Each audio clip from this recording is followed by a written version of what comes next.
growing, giving ourselves grace, giving ourselves gratitude, because this healing shit is not for the motherfucking weak. Y'all see, I got my friend Autumn here today. What's up, family? Is that what you call your podcasters? Family? What's up, hoes? No, I'm just playing. Oh, damn. I'm just playing. Here we go. Oh, damn. It's a joke. It's a joke, y'all. It's a joke. Y'all definitely my family. Y'all my people. For real, for real. Being in there with you. On a journey with you. Yes, it's a journey for sure. But today we are talking about, like, why... Girl, do they even know who I am? I just said you're Autumn. Oh, okay. I didn't hear that part. I thought you just said this is my friend. Did I say Autumn? I thought I did. Well, introduce yourself. Oh. Give your spiel. I don't have a spiel. What's up, family? I'm Autumn. I've been one of Ray's closest, bestest friends. Yeah. Since Gang. gang in this. Wait. How many years though? It's been a minute. How old are we? Girl, About to be 28? Yeah. Girl, over 10 years. 10 years plus. 10 years plus. Gotta We be. met before 18 though. We was in high school together. So it's what, more than 12, 13? Yeah, we been Rocking. That's all locked that is. in for sure. That's all that is. Yep.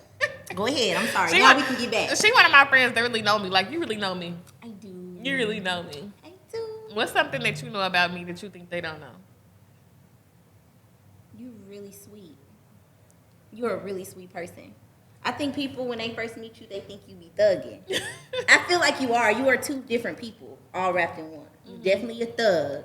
You definitely will pop your shit on somebody, but you're also very sweet, and you're very faithful. You're very faithful, not only to like people, but to like what you believe in. Aw. She just melts my heart. I have calmed down on the thugging part because I got shit to lose now. Girl, please. You a thug for life. And it's okay. Embrace it. Because everybody ain't no damn thug. I need a thug in my life. Hello. Everybody need a thug in their life. Yes. Okay. I was gonna do an icebreaker, but we can't do an icebreaker. One thing I wanted to say was like, I don't know, I like to just pour into people when they come to my show because I feel like sometimes we just pouring into everybody else and we forget about ourselves. But I just really want you to know how awesome you are. Like, you are a really great And you friend. gonna do this on fucking camera. Yeah. You're gonna do this on camera. Yep. Okay. Like, you are a really great person. And I don't know if you Let see me that. open my heart. Because no, posture's a Open. thing. Okay, let me open to Yeah. you. Okay. Future yoga instructor here. I'm receiving. I'm receiving. But like, you're really an awesome like person all around, and sometimes I don't think you see that with yourself. Like, see that for yourself. Like you like one of my friends. Like, you probably gonna be my maid of honor, cause it's just like, I don't know. It's just like the love that you give, and you love unconditionally. I feel like you just love a motherfucker for who they is, and it's not a lot of people like that in the world. That's a fact. I think that's only friends. That's a fact. That is a fact. That is a fact. So make sure y'all pour into y'all people, because I don't know what I would do without them. Aww. We don't talk every day. And this we type of friends, so we don't talk every We day. don't need all that. No, we don't talk every day. We know what it is. Yeah, but when we talk, it's like we been with each other every day, like. That's a fact. And we just love each other. But yeah. And that's crazy you said the flowers thing because, you know, I was out of town for work last week. And one of the things we did for our programming, the leader of the event, she saw, I guess, like a post on Facebook and said most black men don't get their flowers into their funeral. So she did this thing called like the Race for the Roses, and it was like 40 roses at the bottom. And shout out to Tierra. She did the races at the roses at the bottom and had everybody come up and give somebody their flower in that time. So that's dope that you did that because I don't think that registered with me till I heard that. I'm like, damn. Especially for black men. People in general, most people don't say good stuff until at the funeral speech. But remember, I was talking about that when we was out of town with my brother. Yes, I that. do remember that now. I said that. I was just like, a lot of black men don't get their flowers. Like, I'm all for the black men. Like, Yes. all for them. So, here go y'all flowers. This episode ain't about y'all, but love y'all. Nah, it ain't about y'all. We but love much y'all, but love. I do want to have a man on the show. Like, Yes, you need that to get a man's perspective. Yes. I need to have a healthy mindset man, and I need to find one. I don't. Oh my gosh. You got one? No. That just touched my soul because at the at my event that I was at for work, there's another thing that happened. We had a speaker, and the person that introduced him, she said something that was super powerful, and she got emotional about it. She was like, I've never had a man pour into me the way this man did. And not on no romantic shit. On some like mentor, sis, brother, I see you. And you could tell that it just touched her in a way because she spoke about it. She introduced him. She brought him there, and he was anointed. I was boohooing, crying, but I was like, damn, that's crazy. I needed to be there. Yes, and I had to reflect on like, what men do I got in my life pouring into me? Yeah. Not even on no romantic, but just on some truly pouring in. Truly pouring in. Like a motherfucker really see you. Like that's deep. But But I don't even feel like if you see this and you a man, because my audience really ain't men, but I do want to have a man on the show. Like, know that, like, when I say a healthy mindset, like, just be aware of yourself, Conscious. self-aware, and be able to take accountability. You know, because we ain't perfect. And I feel like we are so against each other right now, like men and women. Who's like, I do this, you do this, blah, blah, blah. And if we just take a second and just try to see each other for just 1 second, we'll probably be able to get through some shit together. Because right now it's just kind of like, you do this, you do this, you do this, you do this. We do a lot of the same divisive stuff. and competitive, Yeah. going at war, Yeah, at odds. We do a lot of the same stuff. Y'all Yeah. say women cheat a lot, men cheat a lot too. Like, And men are just as insecure as women. yeah. If not more. Yeah. Yeah. We want to make a creative space for y'all too at the Be Real Podcast. So if you see this and you're interested, hit me up. This love for you here. Yes. Might bring y'all some flowers or songs. That So would be y'all know y'all nice. appreciate it. I might include it in my show just to give flowers to people. But let's go ahead and get into that episode. My friend's birthday coming up. Girl, I was thinking like who? Me. Yeah. My friend and Raylan's birthday coming up, We my baby. B-Day twins. Yes. That is so aligned. That's so dope. I would be so happy when you celebrate yourself. So, what we doing? I'm doing a photo shoot for myself, but I don't know. Ashley Marie? Yeah. Okay. But I'm just in a. We're you going probably what you skating, want. guys. We're going skating. I mean, we could do that, but All your friends. We need to like have something. Like, do we? Yeah. I don't need all of that. I just don't. I don't need all of that. But I'll go with you if you want to go with me. Okay, we can go skating. Okay. I'm not really good, but we'll work it out. It'll be fun. Yeah. Okay, let's get into the episode for real now. Okay. Yeah.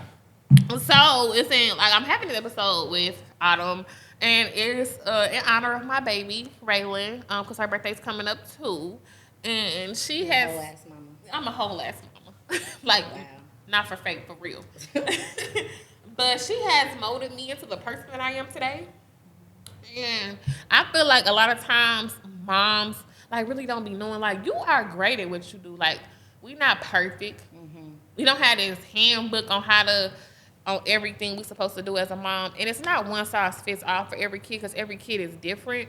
But I am having this episode so you, as a mom, know that you are doing great. And just be able to reflect and like stop beating yourself up. You know, don't do that. Don't do that. Because your baby love you. So the first thing we're gonna talk about is, so you know when you first had Pay, you know, we was like, you didn't change. Like, she changed, like, Girl. she wasn't as loud no more. Like, you know, Autumn back in the day, she was just loud. She was just, what you used to say? She used to say some wild stuff, but I ain't gonna say what she I said. really turned into like a little nun. You just said, like, she was just different. And I think you was one of the first to have a kid. No, I was right after a kid. Oh, Keith, yeah, Keith was the first to have a kid. But Keith still her. Like, Ain't nothing changed, sis. I mean, so we all evolve. yeah, but she at the didn't evolve core, and grow, she's the but same. yeah. And so, but Autumn, she was tucked under a rock. I'm like, where's she at? Like, but like, what made you change? Like, what clicked for you? Was like, I need to like change. Honestly, I think it was unintentional. And I think it was for two things. I was grieving, and I was living in a space of like, this is how I should be in order to prove something. And what I mean by like I was grieving, I had like, and this is what I'm about to say is not a monolith. Like it's not a singular story. Like people go through this all the time, but I feel like I had my daughter at an age where I feel like I was young. I was in college, kicking it, having a great time.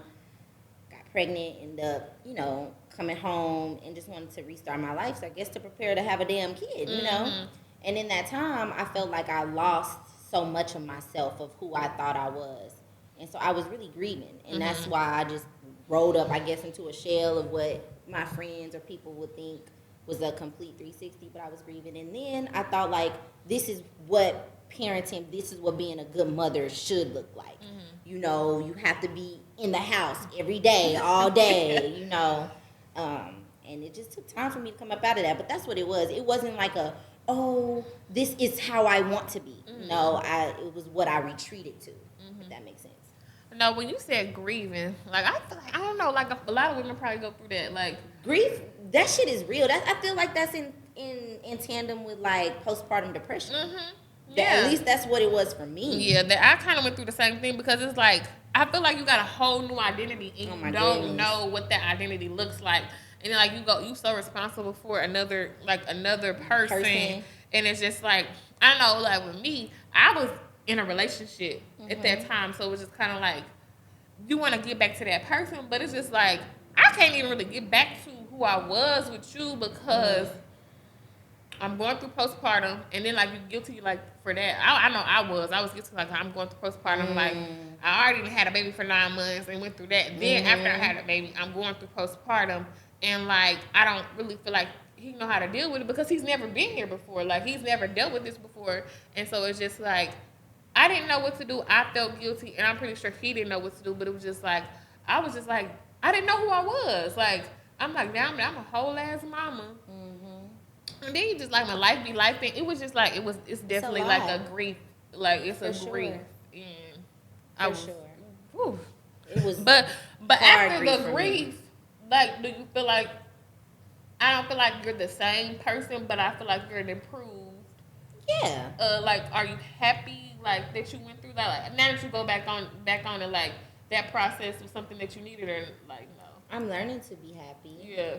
I think I struggled with a long time. One, as much as I feel at the moment I was feeling like I grieved somebody who I thought I was, I really didn't even know who I was, if that makes sense. That's what it is. Yeah, I really didn't know. And in the midst of, I guess, me finding myself or thinking that's who I wanted to identify with, this life-changing event came and kind of shook my world up. So now it's like, okay, I'm learning to, like, be happy and I guess go back into, like, a rediscovery mode. Because I think that's where I was. And whatever road that I thought was for me, I was grieving that image. Like whatever mirage that was. But obviously it wasn't for me because if it was, that would have happened. But I had convinced myself that, this is probably what my life is supposed to look like. This is probably who I'm supposed to be. That definitely be what it is. Like, you got this whole picture in your head, like, this is how, and I think it even be like when you have a kid, you have a picture in your head of how everything gonna go. For sure. And so, like, for sure. that be a lot too. So it's just like, I get it. Like, and then, like, not knowing yourself, it be taking situations for you to really be like, damn, I really don't know myself. I probably should sit down and do some reflecting. Yeah, figure me out because this kind of showed me, like, I really don't know myself. And I feel like I was at the same place, like, not at all. It was like, who is Raven? And it was like, okay, I need to figure this out because I got a kid. Right. And I think that part made it feel like more pressure, which is why I feel like I stepped into this space of, this is what I should be doing. Yeah. Because whatever pressure I felt, whether that was, nonverbal cues, in family spaces, whether that was somebody verbally saying, like, you a whole mother, this is what you're supposed to do now, or whether that's whatever pressures I put on myself, I started stepping into this role of I have to try to figure this stuff out, like, right now.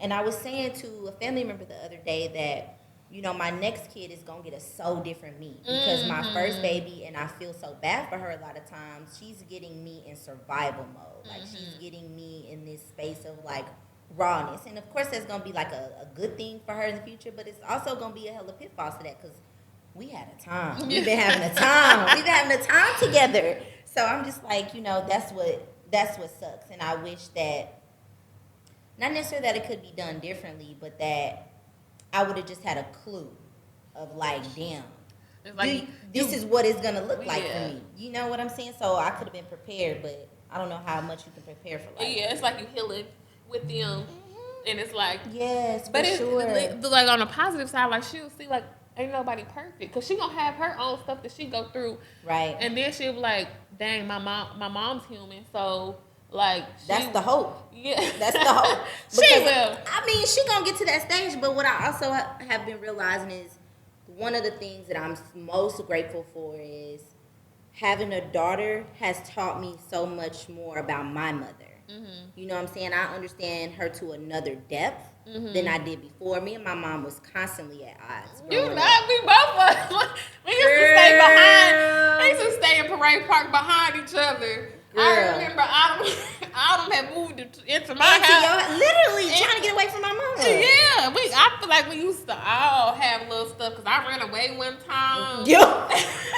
Listen, wanted to get out, but I think that's a good blessing though, because I see my mom not as a mother now. I see her as a woman. Yeah. Because that's the duality of motherhood. Like, I am a woman. I have my own mental orbit that I'm running through constantly. I'm waking up, praying away demons constantly. And then I have this whole other role where I'm supposed to be pouring into someone. I'm modeling. And so it's like at the same time that I'm modeling, I'm figuring this out. Yeah. So it can be tumultuous of the mind. I feel the same. Like my mama really.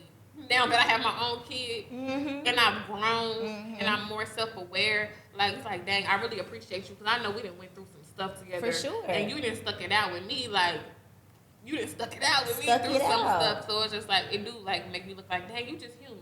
Like you're just human, and you see too that they did the best that they could. Yeah. Because now I reflect on when I was like 5, my mom and my dad got a divorce, and it was a big period of my life where I don't remember, but the narrative that I spun to myself was I was by myself a lot. Like my mom was in her own space, I was in my own space.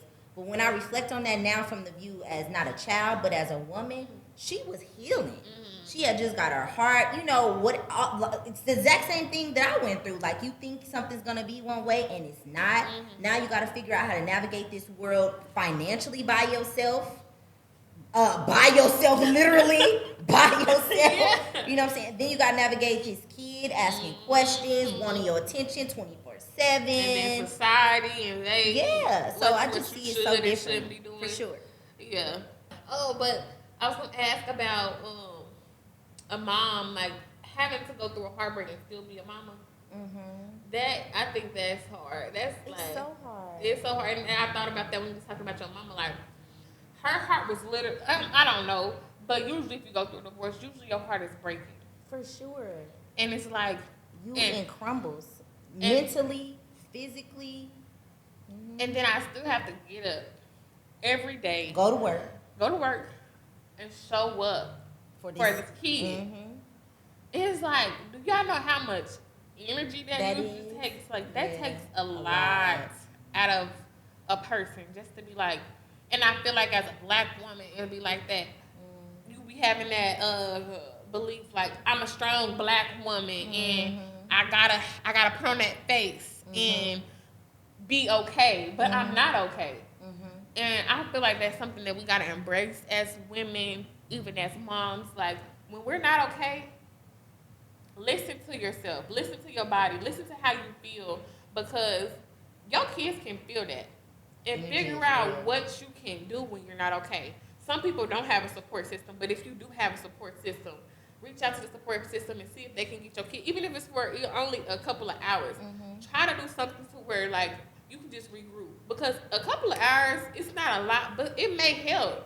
I know it helped with me. Sometimes just going on a walk or whatever. Yeah. So it's just like, check in with yourself. Yeah.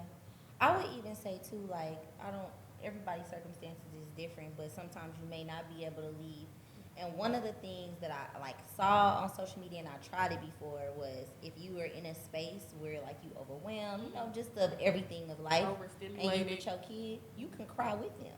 Like, you can hug them and cry it out, and I've done that before. And I was afraid to be that vulnerable in front of my daughter, and I was also afraid of, I guess, having her feel sorry for me, or having her see me in a way that she has to help mommy, or that, oh my God, mommy is fragile. And then I had played this role in my head that, like, I didn't want her to grow up thinking, because have you ever seen somebody who is like the parent to their parent? And I didn't want, in my mind, I was afraid that I was setting that tone. But there is balance in everything. And once you find that, like, there are moments when it's okay for you to release with your child. And there's, of course, moments where you say, I need my space. Like, you have to find that balance between that. But I started to do that because at first, I didn't know how to do it. I'm like, it's like I can't get away. And I would lash out versus leaning in, Yeah. I'd be like, you need to go to your room, or you need to give me some space. I looked crazy. Like, just thinking about how I looked. And that's what I'm saying. Like, my second child is going to be just so different because I don't even think I'm going to be like this. I ain't going to be like this. But this is our first time ever doing this. I know. It just sucks that it has to be influenced onto another being. An innocent being. You know what I'm saying? So, but that's something still get the other side of you, though. Yeah, the aging gets. I feel like for me, as she's gotten older, it's gotten better. Maybe because I'm getting older too, but I also think it's because she can understand. Yeah. You know what I mean? And that's been really nice. Yeah, I'm gonna have to try that one time. Like, I don't know, probably when Raylan get older, because right now I'm still in that. Gotta be strong. Can't show her like, because my mama was like that. She was kind of like, too. If anything was going wrong in the household, I didn't know. Like, she never showed me that. Like, it was very seldom if I knew, like, she was struggling, because she was going to figure it out. So. And I mean, I feel like I'm split between it, because there's mad respect for that, though, because you can't weep in your tears for too long. Yeah. You're going to drown in them. You know what I'm saying? So it's a moment to cry. It's a moment to get back up. So I think it's just too much of anything is a bad thing. So when you too hard, you cast yourself, and it's hard to break out of that. But shoot, you can't stay there for too long, and that's definitely something I learned. And I guess something that I think we all can be proud of is that we keep going, and it's because of our children that we have to. Like, I still got bills to pay, so I might be feeling this way, but I gotta get up in the morning. I got shit I gotta do, and that's just what it is. I gotta get back up. That's just what it is. My saying is, I'm gonna cry about it, but I'm gonna get back up. Yeah. I got to. And you can't escape. I mean, technically you can. Like, if you just want to say deuces and check out, you could do that, but that'll be on your conscience. So you gotta think about, like, what you can live with. Because I didn't got in my car. I can't tell you how me and my car got the best relationship. You cried in your car? Yeah, or I'll be like, I'm about to leave. I'm done. I don't want to be a mom anymore. And I'll get in my car. I don't go no fucking where. I sit there for like 30 minutes just going through all the emotions of, like, responsibility. What does freedom look like? And then I release. And I go back and I return into the house. And we be having to do that sometimes. I used to look crazy going off on Raylan. Mom like, don't, and my mama, she'll like check me and be like, Renee, you were being mean. Yep, my mama too. And I'm like, I'm sorry. How do you feel about that? What, she telling me to be mean? I'm being in a 3-generation household. So I stay with my mom, my mom, and my daughter. You do too. How has that been for you? I feel like it has its perks. So I feel like it's the relationship my mom and Raylan has is like, I love it. Sometimes it can be like, I don't remember you doing all that for me. That's what I was getting. That's why I wanted to see if, like, your root was that too. Yeah, because that was mine. Yeah, she was kind of like, because she loves Raylan. Like, she affectionate with Raylan. Grandmas are different. All that, and I'm like, you give her all this affection. Where was the affection with me? My mama don't hug. Yeah. My mama don't hug. She hugs, Peyton, kisses. Yes, my mama is the same way. My baby. And I'm just like. But you know what? I think it's because, and this is my assumption, but I think it's because they get to do it over in a different way from what they've learned. Because we are their only child. Yeah. But girl, I felt the same way, and to the point me and my mom was bumping heads Peyton's first 3 years on this earth. And I had to really do some deep work to figure out, like, why is this bothering me? And it was twofold. One, my mama wasn't like that with me, and two, I didn't have a relationship with my grandma to that extent. You know, to the extent of like, this is my go-to person. I didn't have that. And so I was jealous, like, damn, I want that. Like, how do I have that? And it took me a while to transition my thought process to be like, you know what? It's a blessing that my daughter can experience, but now I'm scared. Because if we getting older, our parents is getting older. So I'm like, every day I probably tell my mom, please don't die. And not even on no like funny shit, I really be scared. Not for me, for my daughter. Like, I don't know if, I know I can't handle that loss. I don't know how we gonna navigate this world without you. I might as well go ahead and put me and Raylan in that casket. Nah, but for real, it's just like, yeah, that's something I don't even like thinking about, because it's just like, you need to go like at 100. Oh, 100. I need God to let her live until she like 200 years old. Yeah. But yeah, that would just be hard. But yeah, I think it's just, I did. And sometimes I just be trying to navigate how I can build my relationship with my mama. Because even though we live in the same house, like, we don't do stuff just us. You know, but it's just like, I don't know, like, I appreciate her. I appreciate her giving that love to my daughter. Right. And it's just like, of course, it's like, dang, you went like that with me. But I also understand, like, because I be having to catch myself with Raylan. Like, Raylan is so affectionate. And I'm not really I'm affectionate, but I'm not affectionate at the same time.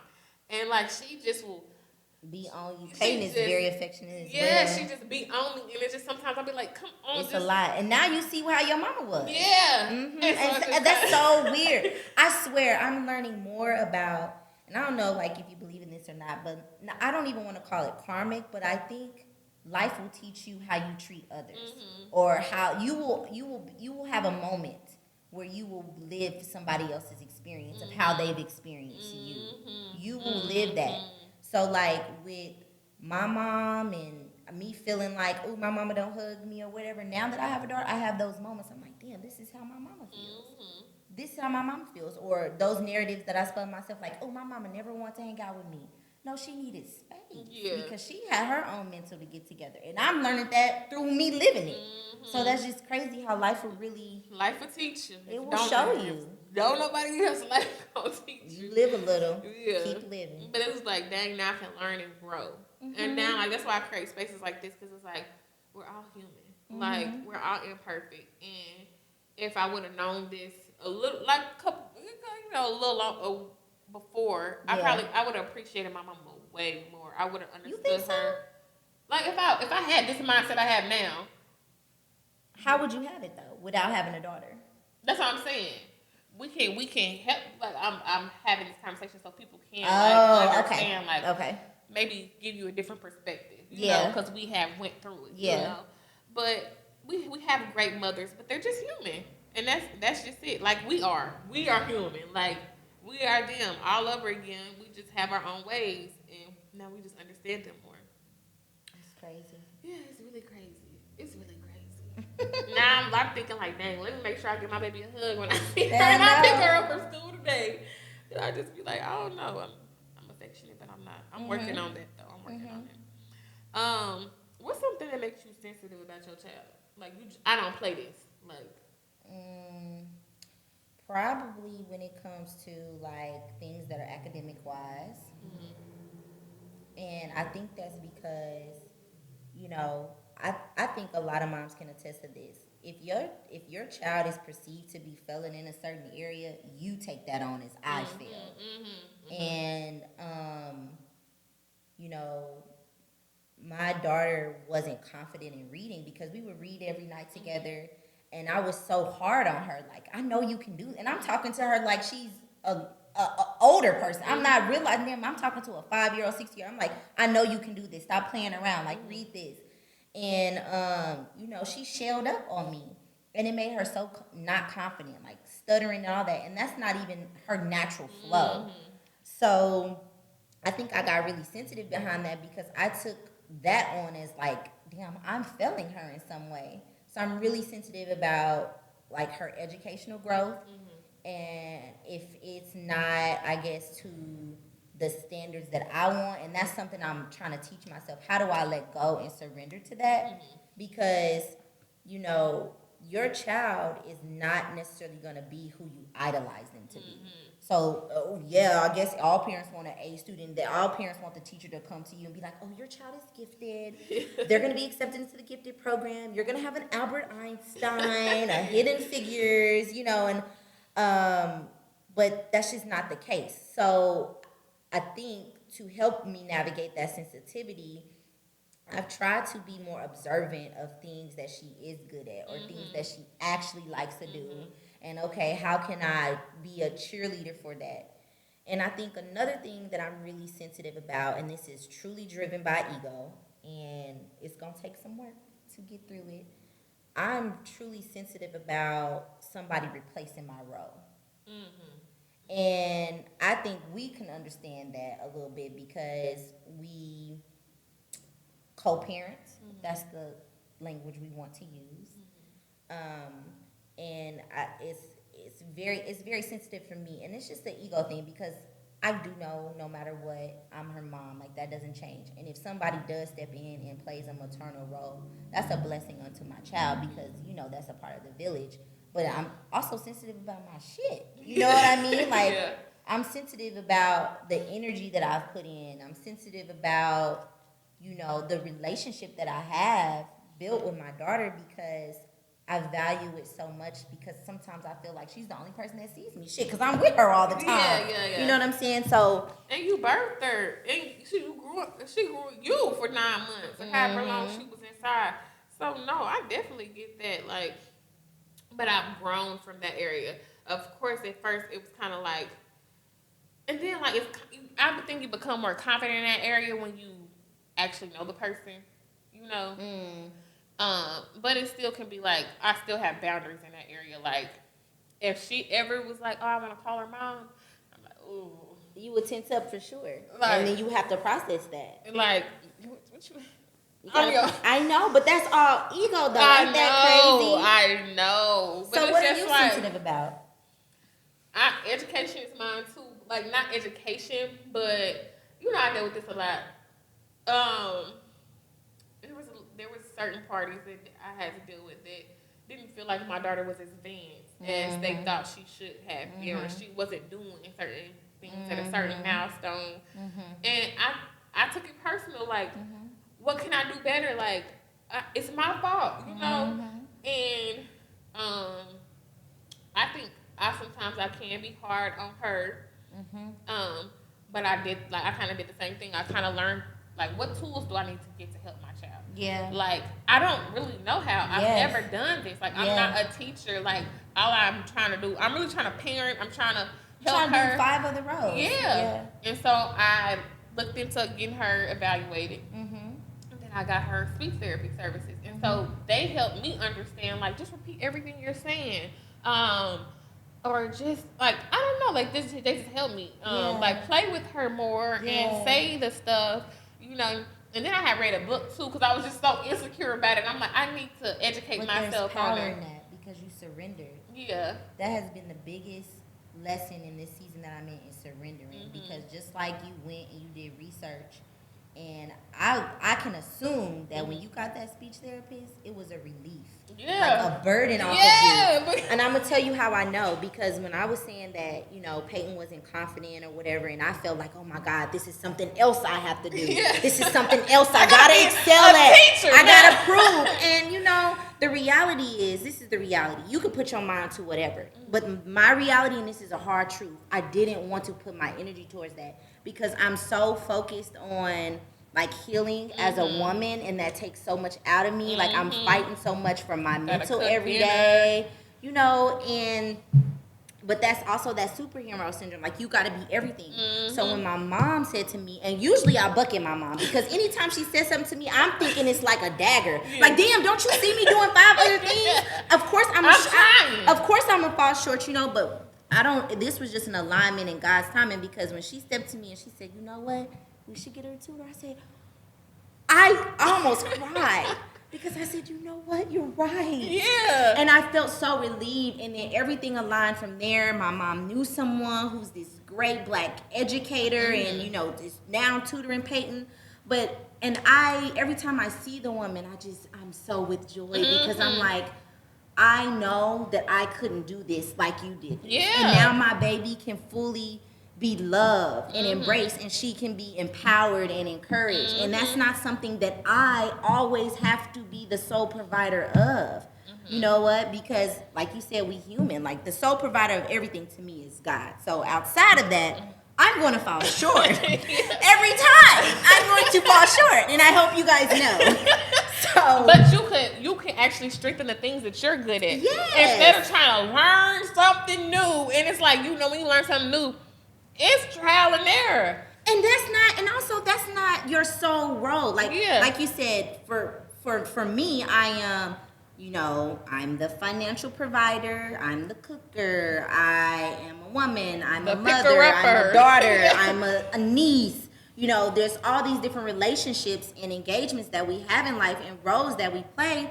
So it's like, I just don't have the energy for it. But surrendering to that, to knowing that I am not the end all be all, is almost like a shed of your ego. Yeah, I really did have to sit back and be like, okay, maybe there is something that she needs extra help on. Yeah. You know, and I, like, her speech therapist, they text me, like, Raylan's doing so good. She's doing this, she's doing that. Like, it's really a priority in our life.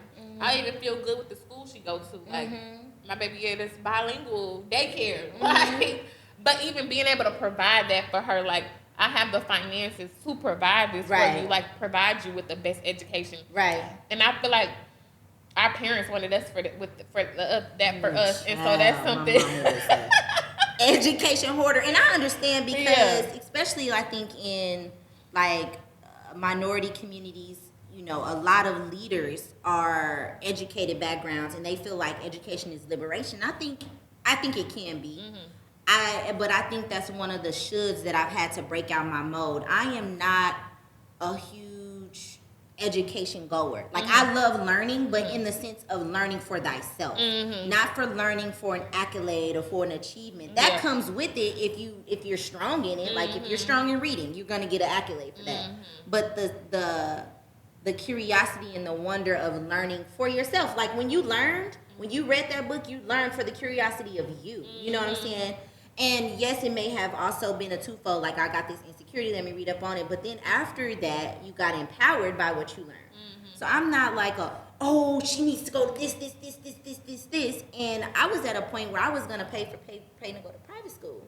Because I felt like she should, because if she went to a private school, then that would prove that, I care more about my child because I'm investing in her education. No, that's not your standard of what you decide to invest or what you decide to value for how you raise your child should be your own measurement. And that's just a mode you got to break out of. But like you said, that's good that you feel empowered knowing I provided that for my baby. It take a little stress off of me. They send me videos when she doing good stuff at school. Yes. Like, and you feel safe.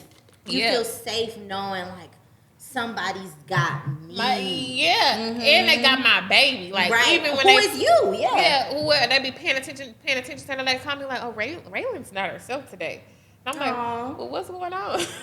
You know, you don't really. I've had different experiences with different daycares, and that wasn't the thing. Like, they actually genuinely care about my daughter. Like, genuinely love my daughter. And if something going on, they call her. Right. Even the speech therapist, she was like, Raylan was crying today, and I've never seen Raylan like that. I'm like, she gets like that. You just ain't never seen that side yet. That's Raylan for you. But okay, what is my next question? You got any advice to any new mom, like somebody that's about to have a baby, or is already a mom? Girl, what? I think I said that question because I don't even know.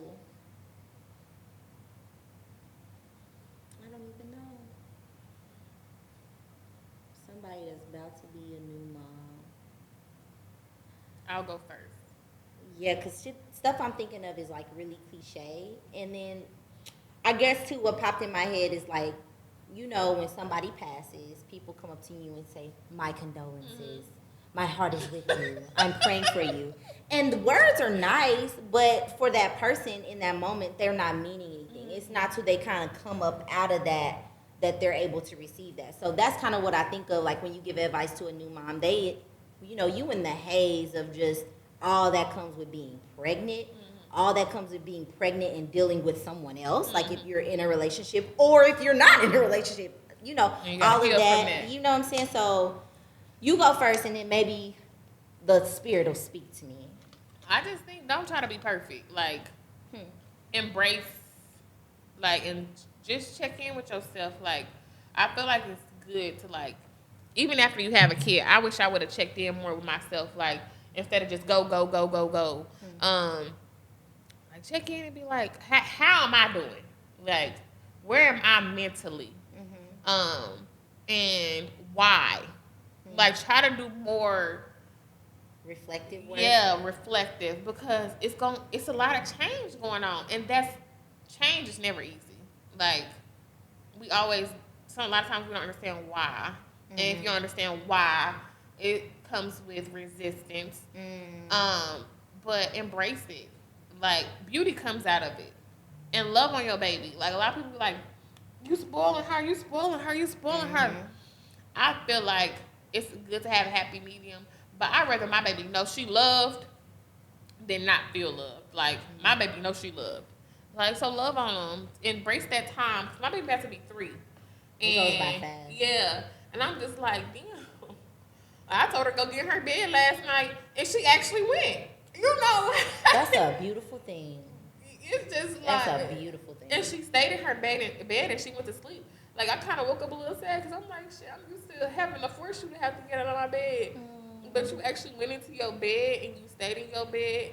You growing up on That's me. a proud mommy moment. Yeah, it is. It's like dang, and I didn't have to close her door. She stayed in her bed. I'm like, I'm proud of you. I'm really proud of you, but I miss you a little bit now. But no, stay in your bed though. That's gonna be great for you and her. That's one thing that I know for a fact that I'm changing. If God willing, I have a next go around, for a fact. No co-sleeping, because my daughter still sleeps with me to this day. Really, she still sleeps with you? Oh yes, it's a problem. It's a problem. It's a problem. But I think what came to mind for me was not necessarily superficial things, but just kind of more surface level. I would take pictures. Ooh, I did not take pictures because I thought I was ugly, and looking back, I was not as visually appealing as I once saw myself. Everybody, pregnancy looks different on everybody, but if you don't want to take pictures of your face because you're feeling insecure, at least take pictures of the belly growth, because I think it's cool to see how your body does change. Because when you're going through the motions of every day, if you're going to work, you working, whatever you're doing, you don't really get reflective time to study like how your body changes, because I think when you see that, you see the power and, like you said, the beauty in it, that like I grew a whole human, And then I think my other thing was I would encourage new moms to talk to their babies and read to their babies while they're in the womb. So you can like start forming that connection. So and forming the habit. Let's not even say connection, because a reality is everybody doesn't connect with their baby. But if you form the habit to read and to talk, like if it's just you sitting in a room, you're just like, hey, what you're doing in there, like talking to the baby. Then when the baby actually comes out, you'll already be in that habituation cycle of like, okay, let me talk to this other being. Because once the baby comes out, for everybody, it's not like, ooh, this is my baby. It's not an immediate attachment. Some people, it takes a lot of time. But if like I said, if you've already been talking to something that kind of feels invisible, then once the baby gets here, I think it'll be easier to grow into that connection. Yeah. I should have took more pictures. But for sure, me too. During COVID. But I'm having another kid. I'm having a son. I'm just putting it out in the universe. Yes, you manifest what it is that you want. My husband don't give me a son. My husband only make boys. Oh wow. Oh wow. That's I don't want nothing statement. else but a girl. I already got a girl, and I love her to death. That's a major statement. But I want a boy and a girl. That's it, and then I'll be done. That's a major statement. Last question. We went through all of them.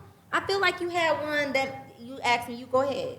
And that you asked me before that I was like, oh, I really like that question. Which one? You see it?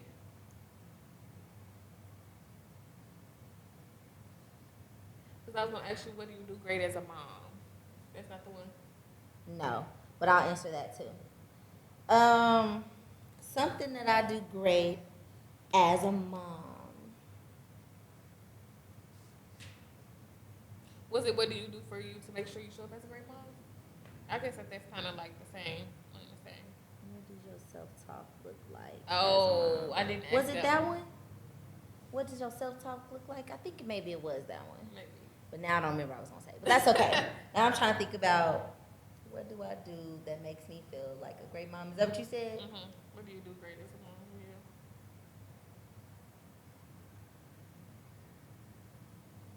Girl, this should be coming off the dome because I mean, kind of, yes. But I guess I had to translate that language in my mind to like, what am I most proud of? mm-hmm.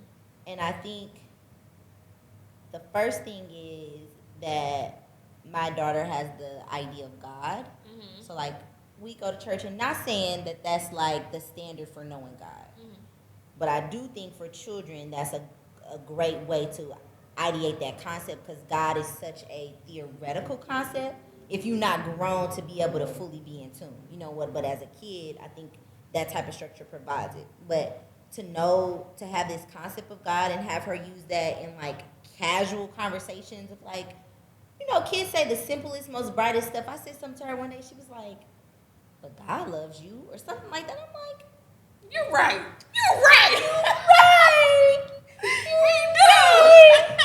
So like that's what I'm really proud of that. And then I think another one would be is that I try to be like really transparent with her, especially when it comes to me and my emotions, because the last 7 years has been a roller coaster emotionally, and now that she's getting older, it's like I can't hide it. Yeah. So I've been more transparent about saying like, hey, this is how I'm feeling right now. I'm feeling like I'll even say I'm feeling like I know that wasn't good parenting. You know, I feel like a bad parent right now. Accountability. Or I say like I'm really frustrated. I'm really mad. I need my space, because she's affectionate, and when I'm really upset, like, and I feel it in my body, I don't want to hug. And I don't want to hug from her because, one, I don't want to energy transfer, and two, sometimes you really just need your space to collect yourself. So being transparent about those emotional things that I be going through, I think is something that I'm really proud of. And for her to be able to observe someone and be able to notice, oh, this is to attach, oh, this is that emotion, and being able to know how to navigate that for herself and for others, I think is really important. That's good. I mean, really only two. I can't even really do that yet. But one thing that I think I do great, I think I've gotten better at controlling my emotions. Yeah. So Raylan, she's in that tantrum stage, fall out, act a fool. And I think her daddy spoiled her. He got to spoil her. Because anytime she come back home, she gets to thinking she about to do all of that. Do all that crying. I had just picked her up the other day, and we was in Target, and I took her cake pop. I gave her a cake pop from Starbucks. She had a fit. Girl, and usually I'll be like, when this motherfucking store embarrassing me in front of all these people, and now I get hot and I be mad. You can feel it all in your body. You start tingling. My ass start itching. I'm not even, like, you feel it, like, at the root of you. Like, you feel it at the root of you. But I learned whenever you feel tenseness or something like that in your body, you got to move it. So maybe that's when you need to start popping it. I'm just saying. I'm just saying. And it's funny because you know what I'm talking about. That's why you laughing. And everybody out there know, like, it probably sounds really nasty or really vulgar, but if you know, you know. Yeah, so I was like, I think I'm taking care of myself though. Right. When she went with her dad, I took time for myself. Like, I was going to see Creed 3. Was it Creed 3? Can't wait to go see that, yeah. What should call? We got movie days. Yeah. We need to go see Tiana Taylor together too. Yeah. The movie she in? Yeah. The movie she in. Okay.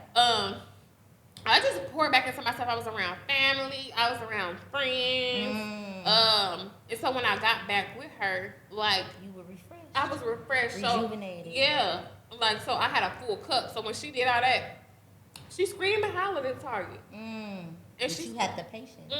I had the patience for her to let her scream and holler. Yeah. And I kept telling her, I said, when you're ready to use your words, you can have your cake pop back. But crying and screaming, no. It's a proud mom moment. That is, you're really proud. Yeah, I love And that. so she finally stopped crying. Yep. And I said, use your words. And so this is something I learned from the speech therapist. Mhm. Like, make her use her words. And so, because she's capable of it. She just showed us she's capable of it.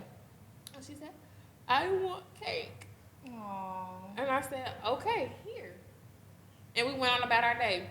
But it's been more instances where I've had it, and I'm like, dang, I remember when I used to lash out and be like, please just be quiet and just leave me alone. Like, why are you making all this noise? Like, I would get so upset. Right. And now I'm just like, okay, whenever you're done, we can talk about it. Mm-hmm. But crying, it's okay to cry. I'm going to let you cry it out. I'm not going to scold you because you're crying. I'm going to let you cry it out, and then we'll talk when you're done crying. Because I can't talk to you if you're crying. Two things that came up for me when you were talking. The first was something I feel like we're both really good at is not being bitter. Mm-hmm. Both of us are not with our father's church. Father's child. Our child's father anymore. I'm trying to be so proper. Baby's daddy. No. Okay. Our child's father. Both of us, have went, our ways, and tumultuous emotions come with all of that. And I think we've done a really good job of navigating that with our child's best interest in mind and working hard to not let our ego outshow our love for our kid. Mm-hmm. So that's something that I wanted to acknowledge for the both of us. And then also when you were talking, something that I just learned or I had in the last year was often I looked at me being a single mom as a negative. Mm. And although I am a single mom, we're blessed that our child's fathers still want to be in their lives. Mm-hmm. They still want to be active. Mm-hmm. And for a long time, though, I was feeding myself like, I'm by myself, I'm all this stuff, and yada, yada, yada. And I also fed myself like this unconducive thought of becoming jealous of the relationship my daughter would build with her father, because she only sees him out 2 to 3 times out the year because he doesn't live locally. And when she's with him, she's the daddy's girl, he spoils her because that's what daddies do, and because he doesn't see her that often. Mm-hmm. So her experience with him is it's like Disney World. Mm-hmm. And being with me, it's more like, yes, I love my mom, but it's mundane. It's got routines in it. It's got outbursts of her being emotional. It's got a whole bunch of different stuff. So I used to be so jealous of like, damn, I used to feed myself like, she's going to want to go with him full time. She's going to want to leave me. Oh my God, yada, yada, yada. And it's crazy because at this stage of like me and her father's relationship, I hadn't forgiven him fully. So things that he said to me, they would feel like critiques or like, why is you talking to me? Mm-hmm. So, but he would always tell me like, why don't you use the time that she's with me for a break for yourself? Mm-hmm. And I'm thinking like, one, don't tell me how to use my time. Just in my feelings. Defensive, so hard-headed, but thank you, God, that within the last 6 months, it's been 7 years, and I finally reached a place of like true forgiveness. And this is how you know when you pray for somebody else. Mm-hmm. That's how I knew that I had forgiven. Just a little tip. Yeah. But it do definitely take a lot of prayer. Yes. So, but I was like, sometimes separation brings opportunity. Mm-hmm. Because if you wasn't apart from her dad, y'all would be in the trenches all the time. So when would you really have that space to rejuvenate for yourself? Yeah, I don't want this for the future, but I'm kind of glad she kind of gets to go. Of course. I be missing my baby of course, but I'm kind of glad. And she gets the best of both worlds. Like, right. I feel like I come from a different way of being raised, and he come from a different way of being raised. So she kind of gets to see, like, both ways, you know? And I just feel like, I feel like co-parenting is it's a lot of trials and tribulations, baby. I'm not going to say it's easy. I have learned a lot from it. Like you said, I've taken my ego out of a lot of things. I've surrendered it, like, to God, because for so long I was trying to, like, control the situation or, like, control the narrative and how things were going to look for us. Yes. And it was just kind of like, let it go. Like, because I was so stressed out. I was so emotional. Like, I couldn't even show up good for my daughter, even if I was, like, if we had any, interactions. Girl, this thing that broke. It's cute. Oh, it broke. Yeah, it broke. And so, I you good. I just released it. And like I just be like, God, even if something comes up to this day, because I feel like you have times where y'all may not agree on stuff. Like, even as friends, we're not gonna always agree. And I just be like, God, you got it. Like, surrender. Yeah, because it's just like, I don't want to have to control nothing no more. Like, I want my daughter to experience both of her parents. Like, she deserves that. Like, I'm not gonna take that away from her, and I'm not gonna take that away from him. But I just be like, God, like, whatever I know we need to work on as co-parents, I just be praying to God about it. And I'm like, I know you got it. Like, I don't know when timing will look like that. And I know I still got stuff that I need to heal from. Right. So I'm like, he probably is doing the right, like, everything's playing out for a reason, because I still need to heal too. Right. It's certain stuff that I'm not ready to look at, because it hurts too much, you know. But facing yourself is real. I'm grateful for my breaks, and I'm grateful that her dad wants to be a part of her life, because there's some people that don't. Facts. Even with everything that we've been through, because, you know, it's just be like, but I just learned that bitterness and holding on to that stuff don't do nothing but fester and make you mad. It's so stubborn. But I feel like it's a part of the process, though. Oh, for sure, because you have to know what bitterness feels like in order to know what liberation feels like. And I was also thinking, like, something a coach recently said to me, and it just keeps sticking, is like, what opportunities are presented from this situation, and how can you lean into them? So, like, if you are, you know, co-parenting, or, you know, not with the father of your child anymore, yes, there's a struggle in that, but what opportunity can that present you? And so I, like, just this year, I'm starting to really lean into, like, dang, what opportunities this presents? So, you know, when she's away with her dad because he doesn't live here, she's away with her dad for like 7 days. What can I do in my 7 days that I wouldn't have had the opportunity to do before? You know, or whatever the case may be. So I don't know. I just started thinking about that. And when you were saying how you rejuvenated yourself when, you know, she's away with her dad, it just made me think of, like, if we can shift our perspectives on our situations, and that takes time. Yes, I'm 7 years in, and I'm just now getting this mentality. So I'm slow to the game. But you have to, I think it will serve you best if you look at what kind of opportunities this situation present me versus what deficit is it. So, you know, and it's like gratitude, like, what can I be thankful for, type of thing. But yeah, I just started thinking about that. Yeah. So I know it'd be hard. It'd be hard, but no, it's definitely helpful. I don't really say it to him, but I do appreciate when he gets Raylan and give me a break. I'm just like, whoo, I needed it. Yeah. That's how I be like, whoo. But I still be missing her. I be wanting to talk to her and stuff like that, but it helps me be a better mom. So, and I hope when I have Raylan, like, it's vice versa, you know? Yeah. So, yeah. Dang, that just makes me wonder of, like, what does it look like for us if, you know, God willing, we were to be in healthy relationships and having the nucleus on TV family, like the mom, the dad, like, when do they get their breaks? Are they saying, like, hey, babe, I need you to take the kids out of town, or, like, what does that look like? I guess you just have communication on that, but this looks different for everybody. I ain't gonna lie, right now I'm praying for my husband. I'm praying for a family. He comes from a family that has a village. Yeah. Yeah, we need I didn't realize, I think it's because I'm getting older, man, but people coming from, not necessarily good, I don't want to say good, but just, like, a strong, conscious family is important. Where you come from is so important. You know, they used to do that back in the day. Like, they used to divine on if you should marry that man or not. That's how arranged marriages were. Yeah. Because theirs was, of course, based on, like, your financial status, your society, like, where was your status in society.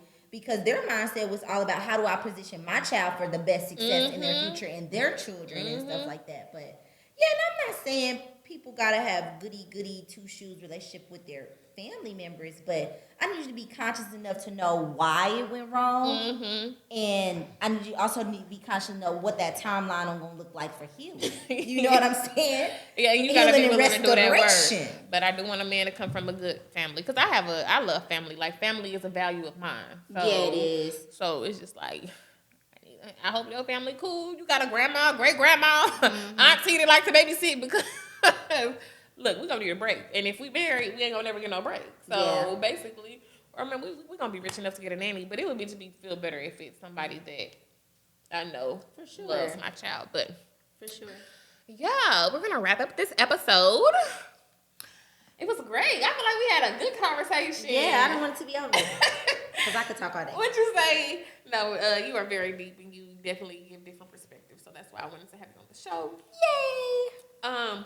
But so I feel like the takeaway from the show is like just know that regardless of how things looks or how you feel, like you're a great mom. And try to acknowledge that. Like try to have look at stuff from different perspectives. Lean into your opportunities, not your deficits. Yeah, and try to just make sure you're doing your self-care. Like even if you're not a mom, take care of you. I spent so much of my life pouring that I didn't really even ever pour back into myself. But like really take time for self-care, and because it's gonna help you show up as your best self, even if you ain't got a kid. But if you learn that habit now, it'll go into when you have a kid. I feel like I'm missing some stuff, but what else can we be takeaways? Surrendering. Yeah, it's big. That's a big one. Surrender. I was also thinking of timing.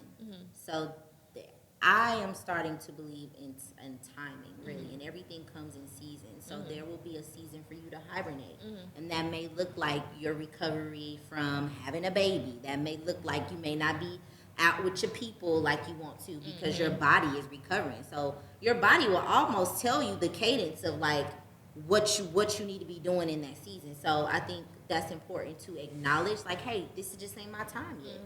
And G Herbo said that in one of his songs, if you ain't had your chance up, it just ain't your time yet. And I think as moms, we need to remember that because we play so many roles, and I think we want to excel in so many different things that we can forget that it's about timing, and you have to have a preparation season in order to have a growth season. You have to have a growth season in order to have a wither season. You have to have a wither season in order to have a hibernation, and it just continues the cycle. Just honor that. And that's a good one. Take pictures. We did say that. Take pictures, have memories, and then piggybacking off that, just because it's not happening now don't mean it's not gonna happen later. So you didn't have a good at first you was working on your ego with co-parenting. With your child's father, but today y'all in a better situation. For sure. You probably didn't see that at that time when you was going through it. I thought the world was easy. And I feel so dumb now because ain't nothing. It's okay. Yeah. It's good, and I know it sounds so cliche, but it's going to be just fine. So just know it's gonna be okay. If it ain't happening, it ain't time yet. Oh, we should end with the question was, what does your self-talk look like? Okay, let's end with the self-talk. Right now, what does my self-talk look like as a mom? And do I am statements. I am great. So I'm affirming to myself who I am, so I can show up as that. So I am great. I am enough. I am loved. I am beautiful. My biggest one is I am already enough. I am already enough. That is one that I really just beat in my head because I thought for so long that I am not enough. And it's already within me. Everything that I need is within me. And I just try to affirm to myself. And I journal. I feel like my self-talk is kind of journaling, and just writing it out and releasing it. And I be talking to God like, God, can you help me with this? Like, That's so your homie. that's my dog. But my self talk is just like trying to just confirm to myself like that I'm enough, because I constantly have to remind myself of that, because I'm still healing from past stuff. But I am enough, and I am loved, and I am worthy. What about you? All of the above. All of the above. Yep, I am worthy. I am loved. I am protected. A big thing for me too now is my time is gonna come. Whatever that is, it's going to come. Well, y'all talk positive to yourself. Let's leave with, you are a great mom. Let's say it with me. You are a great mom. You are enough. And let's just have a good week, guys. But I thank you for being here, Autumn, and being a part of and being part of the Be Rare brand, the Be Rare podcast. As always, I tell y'all, leave a comment how y'all feel about the podcast, or leave a review. Tell a friend to tell a friend, and if they want to sponsor the next episode, hit me up. shopberare@gmail.com. There you go. But y'all love y'all, and I will talk to you next week. Peace.